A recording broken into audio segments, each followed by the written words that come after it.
Pressure বা সুগারের পেশেন্টদের পক্ষে খাওয়া খুবই ভালো। এটাকে এখন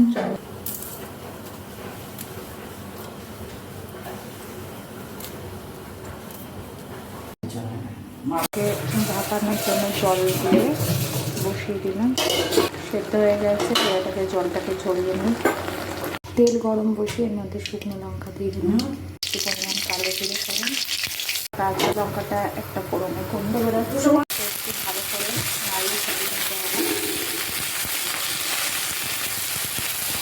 আর এর মধ্যে কাঁচা লঙ্কা একটু পরিমাণ হলুদ দিয়ে